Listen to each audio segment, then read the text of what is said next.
బాధితుల తరపున వచ్చిన అడ్వకేట్ని ఇది మీరు నిజంగా అవమానించడం, బాధితుల తరపున వచ్చిన అడ్వకేట్ని ఇది నిజంగా అవమానించడం. మీడియా మిత్రులందరూ కూడా గమనించండి. నేను కేసు పెడితే 2 వారాలకి టైం తీసుకున్న సిఐ సార్ ఆవిడ కేసు పెట్టడంతో ఒక్క రోజులోనే ఎఫ్ఐఆర్ అయింది. ఇది ఎక్కడ న్యాయం సార్? నేను ఎప్పుడు సార్ 22వ తారీఖు ఇచ్చేసాను. ఈ రోజు మరి మంగళి గారు ఎట్లా ఒక్కరోజు అయింది సార్? నాకు ఫోన్ చేశారు కదా, ఏఎస్ఐ గా ఫోన్ చేశారు సార్.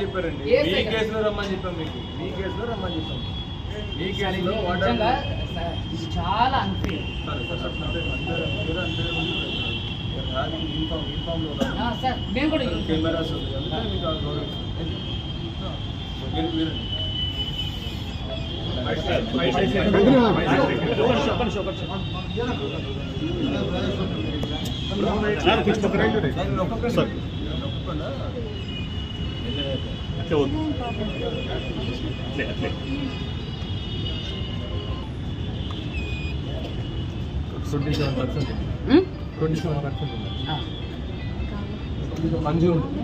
ఆల్కహాల్ కన్జ్యూమ్ చేశారు, బట్ డ్రైవింగ్ చేయడానికి ఎలిజిబుల్ అంతే సార్. ఇది చూడండి, ఇది కేవలం కూడా భయపెట్టే మభ్యపెట్టే ప్రయత్నాలు. ఇవన్నీ కూడా సార్, ఇవన్నీ కూడా భయపెట్టి మభ్యపెట్టే ప్రయత్నాలు.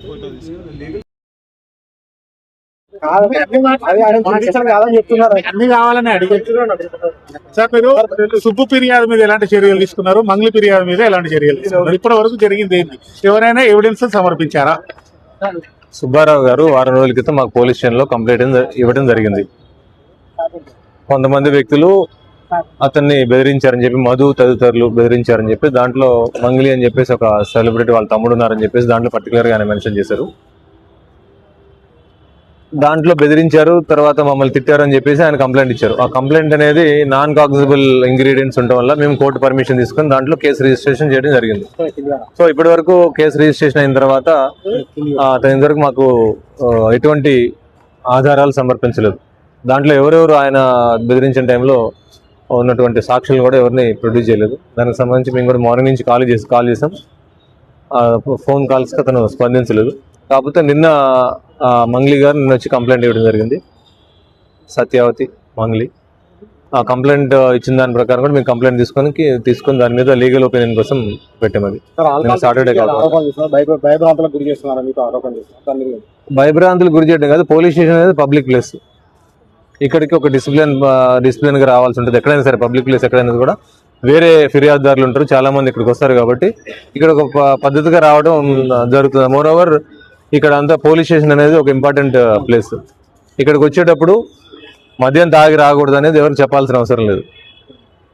మద్యం తాగి అతను వచ్చాడని చెప్పి అనుమానంతో మేము ఆల్కహాల్ టెస్ట్ చేయడం జరిగింది. ఆల్కహాల్లో 27 mg అతనికి మోతాదు దాంట్లో రావడం జరిగింది.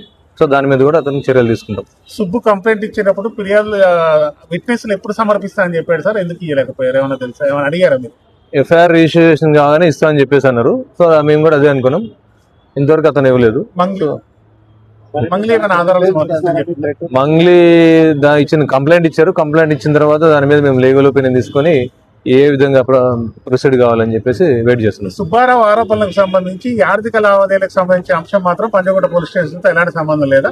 లేదు. పంజాగుట్ట పోలీస్ స్టేషన్ ఆ మైక్రో ఫైనాన్స్ సంబంధించిన దాంట్లో పెట్టుబడి పెట్టిన విషయాలు కానీ మాకు ఎటువంటి ఫిర్యాదు రావడం కానీ ఆ పరిధి కూడా మా దాంట్లో రాలేదు.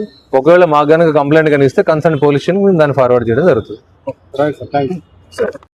మమ్మల్ని ఇబ్బంది పెడుతున్నారని చెప్పేసి, మమ్మల్ని వేధించారని చెప్పి మమ్మల్ని అందరిని ఇబ్బంది పెట్టారు, మమ్మల్ని పలానా అడ్వకేట్ సుబ్బారావు వేధించారని ఆమె చూపించిందండి ఒక వీడియో.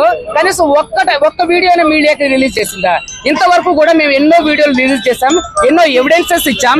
సింగర్ మంగ్లీ ప్రధానంగా దీంట్లో నిందితురాలని చెప్పి మేము అందరికి చెప్తూనే ఉన్నాం. అంతకుముందు ఇంటర్వ్యూలో కూడా మేము అందరికీ కూడా మీకు వీడియోలు, తర్వాత డబ్బుతో ఉన్నటువంటి వీడియోలు కానివ్వండి, తర్వాత చాలా వరకు ఆమెతో కలిసి దిగిన ఫోటోలు, ప్రధాన నిందితుడు వాళ్ళతో కలిసి దిగిన ఫోటోలు అన్ని కూడా నేను మీడియాకి ఇవ్వడం జరిగిందండి.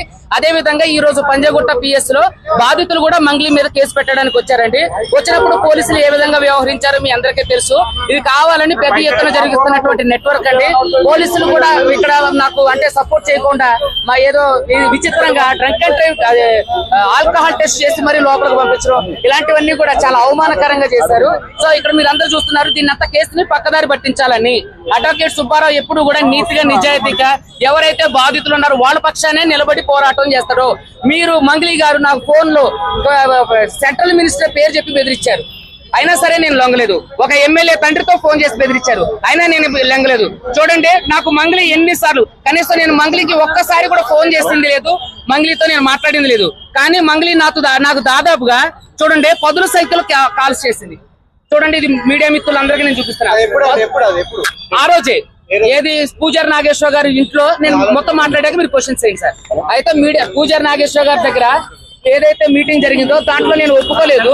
దాంట్లో ఒప్పుకున్నప్పుడు నాకు ఎన్నిసార్లు కాల్స్ చేసిందో చూడండి. అదే విధంగా ఈ రోజు నేను ఊరికనే ఏది కూడా చేయట్లేదండి. మా దగ్గర బాధితులు ఉన్నారు. బాధితులు వాళ్ళకి జరిగిన అన్యాయాన్ని బట్టే మేము కోర్టులో కేసు వేయడం జరిగింది.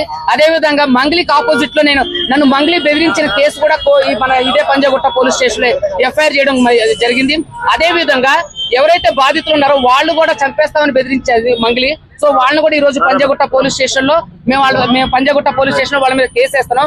ఏమంటే నేను ఎప్పుడు కూడా నిరాధారమైనటువంటి ఆరోపణ చేయడం లేదు, నేను సాక్ష్యాన్ని తీసుకొచ్చాను. మంగ్లీని ఒక్క సాక్ష్యం చూపించమనండి.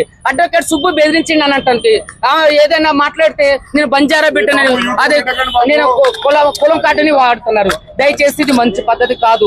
ఇప్పుడు అడ్వకేట్ సుబ్బు మీద కేసు పెట్టిన మంగ్లీ ప్రధాన నిందితుడు రమావతి మధు మీద ఎందుకు కేసు పెట్టడం లేదు? ఇదందరూ కూడా మీడియా సముఖంగా నేను అందరికీ తెలియజేస్తున్నా. ఇప్పుడు